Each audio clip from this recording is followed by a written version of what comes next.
Game నుంచి బయటకు వచ్చేసి మరి అయిపోయినంత దారుణంగా ఆడారు ఈరోజు మ్యాచ్ అయితే. తను లాస్ట్ మ్యాచ్ ఈ రోజే ఆడతాడేమో, ఫేర్వెల్ గేమ్ లెక్క ప్లాన్ చేశారు. టెస్ట్ స్టార్ట్ అయింది. ఆ ముందు సెక్షన్ మరి పని చేయలే, భయంగా వెళ్ళాను ఎలా రాసాను ఏంటి అనుకోని.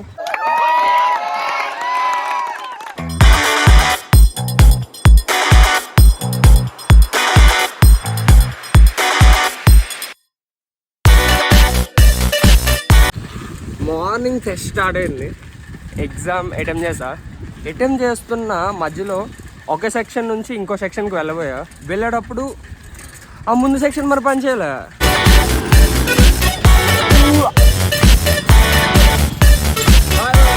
మళ్ళీ రీటెస్ట్ కోసం అడిగితే ఈవినింగ్ ఆఫ్టర్నూన్ పెట్టారు. స్టార్టింగ్లో భయంగా వెళ్ళాను ఎలా రాసాను ఏంటి అనుకోని, కానీ ఫైనల్లీ ఎగ్జామ్ సక్సెస్ఫుల్గా కంప్లీట్ చేసుకున్నా.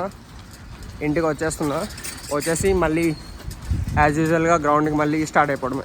ఇంకో విషయం ఏంటంటే మళ్ళీ ఇదే ఎగ్జామ్ రేపు కూడా ఉంటుంది. అది ఫైనల్ ఎగ్జామ్. అది కంప్లీట్ చేసుకుంటే దాంతో మనకి సిఆర్టీతో తెగరింపులు అయిపోయినట్టే. మా సీనియర్ నాయుడన్న 4th ఇయర్ ఆల్రెడీ కంప్లీట్ అయిపోయింది. 4th ఇయర్ వాళ్ళు ఎవ్వరు ఫుట్బాల్కి రాకపోయినా తను మాత్రం ఖచ్చితంగా వచ్చేవాడు. ఇక్కడ దగ్గరలోనే ఉంటారు.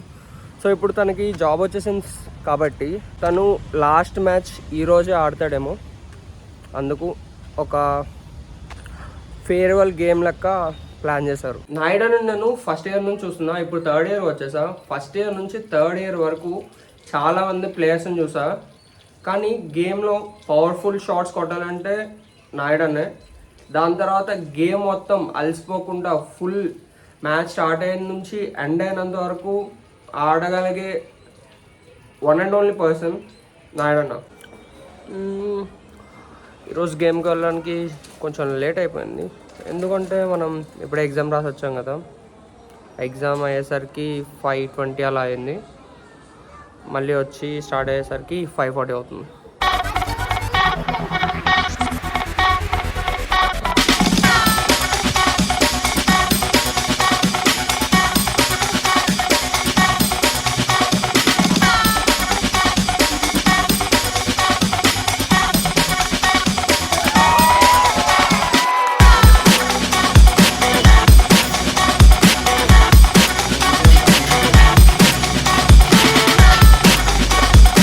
ఈరోజు గేమ్ మా టీం వాళ్ళు ఎలా ఆడారంటే ఇంతకన్నా వర్స్ట్గా ఇంకెప్పుడు చూసుండను, అంత దరిద్రంగా ఆడారు. ఫుల్గా టీంలో ఉన్న కొంతమంది సీనియర్ ప్లేయర్స్ కూడా డిసప్పాయింట్ అయ్యారు. ఎందుకు ఇంకేం ఆడతాం అన్న స్టేజ్లోకి వెళ్ళిపోయి గేమ్ నుంచి బయటకు వచ్చేసి మరి అయిపోయినంత దారుణంగా ఆడారు ఈరోజు మ్యాచ్ అయితే. అలా జరిగింది. దాని తర్వాత నాయుడని ట్రీట్ ఇచ్చారు, కాకపోతే అతనికి ఏదో వర్క్ ఉండి వేగంగా వెళ్ళిపోయారు. We enjoyed.